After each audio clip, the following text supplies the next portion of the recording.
बड़ाई धन बल परिजन गुण चतुराई, इन सबों के होते हुए भी भगतहीन नर सोहई कैसा, बिनु जलवारिध देखे जैसा। इन सबों के होते हुए भी भक्तिहीन मनुष्य इस प्रकार से शोभाहीन रहता है जैसे कि बिना जल के बादल। अब मैं तुम्हें अपनी 9 प्रकार की भक्तियां बतला रहा हूं, जिसे तुम सावधान होकर सुनो और उसको अपने हृदय में धारण करो।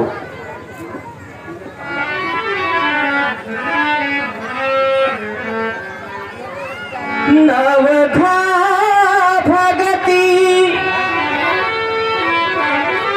कहो तो ही पाही,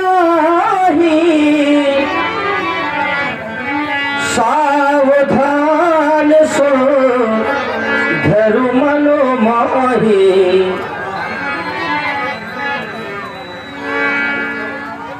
जिसे तुम सावधान होकर सुनो और उसको अपने मन में धारण करो। मेरी जो पहली भक्ति है वो है क्या? प्रथम भगति संतन कर संगा, जय हो। दूसरी रति मोह कथा प्रसंगा। जो मेरी पहली भक्ति है वह है संतों का संग, और जो मेरी दूसरी भक्ति है वह यह है कि मेरी कथाओं में अत्यंत प्रेम होना चाहिए। दूसरी रति मम कथा प्रसंगा। जो मेरी तीसरी भक्ति है वह क्या है? गुरु पद पंकज सेवा, तीसरी भगति अमान,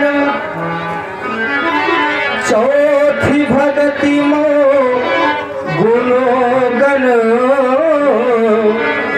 करई कपट तजिगान। श्री गुरु चरण कमलों की सेवा करना यह तीसरी भक्ति है। और चौथी भक्ति क्या है?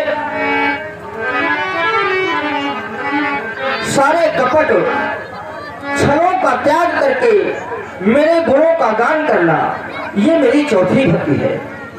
और जो मेरी पांचवी भक्ति है वह क्या है? मंत्र जाप मम दृढ़ विश्वासा, पंचम भजन सुवेद प्रकाशा। जो मेरी पांचवी भक्ति है वह यह है कि बड़े दृढ़ विश्वास के साथ मेरे राम नाम मंत्र का जप करना। पंचम भजन सुवेद प्रकाशा, मेरे राम नाम मंत्र का जाप करना, ये मेरी पांचवी भक्ति है। छठ दमोशीले विरति बहु कर्मा, निरत निरंतर सज्जन धर्मा। जो मेरी छठवीं भक्ति है वह यह है इंद्रियों का दमन, इंद्रियों का निग्रह करना और बहुत से कर्मों से वैराग्य हो जाना, निरंतर सज्जनों का आचरण करना, यही तो मेरी छठवीं भक्ति है। और जो मेरी सातवीं भक्ति है वह क्या है? सातों समय मोहि मैं जग देखा, मोते अधिक शर्त कर लेखा। जो मेरी सातवीं भक्ति है वह यह है कि सारे संसार को मुझ में देखना, सारे संसार में वह मेरा ही दर्शन करे, मुझसे अधिक संत को माने, ये मेरी सातवीं भक्ति है। और जो मेरी आठवीं भक्ति है वह क्या है? आठों जथा लाभ संतोषा, सपने हो नहीं देखई पर दोषा। जो मेरी आठवीं भक्ति है वह यह है यथा लाभ, अर्थात जितना भी मिल जाए उसी में संतोष कर लेना, और स्वप्न में भी कभी दूसरे के दोषों को ना देखना। स्वप्न में भी कभी दूसरे के दोषों को न देखना चाहिए। जितना मिल जाए बस उतने में ही संतोष कर लेना चाहिए। ये मेरी 8वीं भक्ति है। और जो मेरी 9वीं भक्ति है वह बड़ी श्रेष्ठ भक्ति है। और वो है क्या? नवमो सरल सब सन छलहीना मम भरोस हिए हर्ष न दीना। जो मेरी 9वीं भक्ति है वही तो सबसे श्रेष्ठ है, क्योंकि जो 9 है, 9 अंक है, वही अपने में पूर्ण अंक है। 9वीं भक्ति जो मेरी है वो सरल है। सब सन छलहीना, छलों को त्याग कर देना चाहिए, छलों का त्याग कर देना चाहिए, छलहीन हो जाना चाहिए।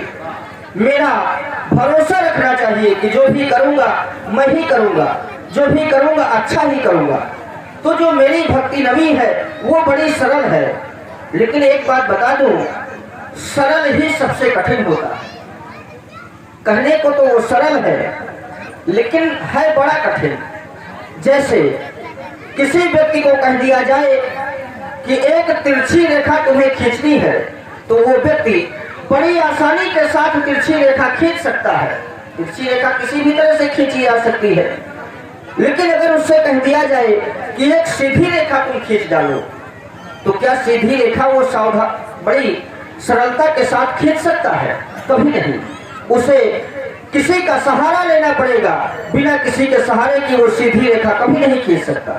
तो सरल होना ही सबसे कठिन होता है। ये मेरी 9वीं भक्ति है। नव महु जिनके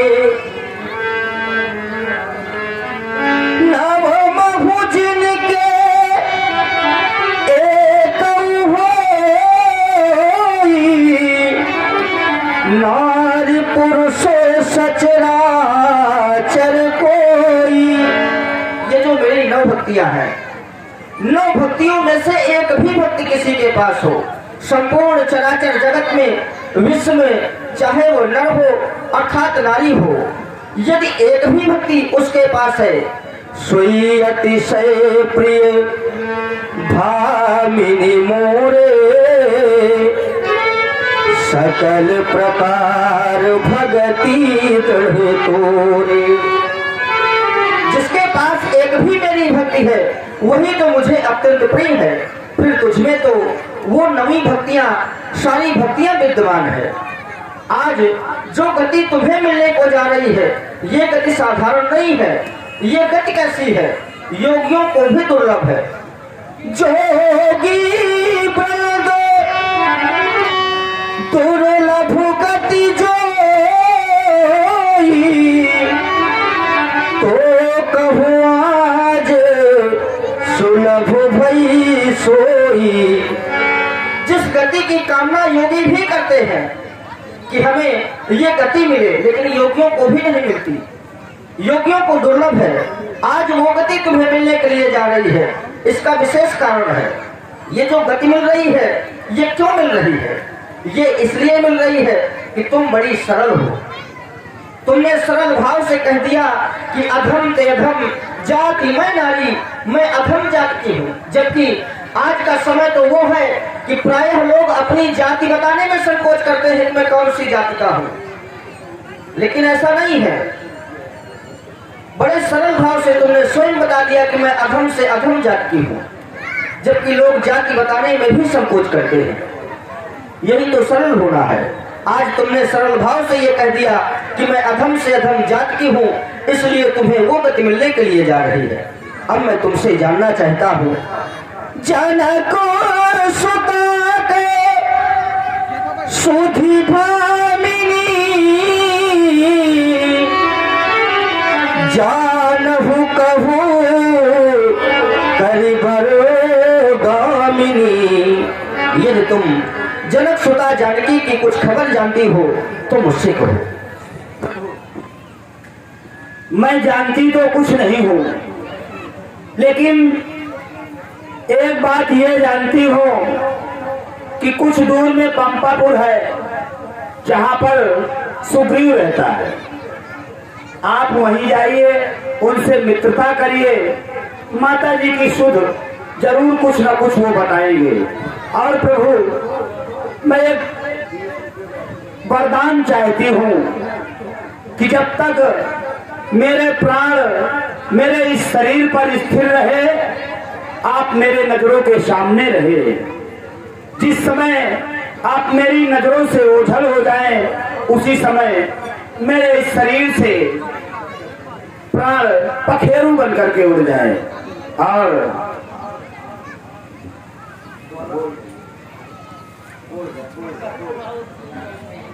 हेलो, और आप है माननीय सम्मानीय पंडित श्री राजीव रतन चतुर्वेदी जी, छात्र नेता।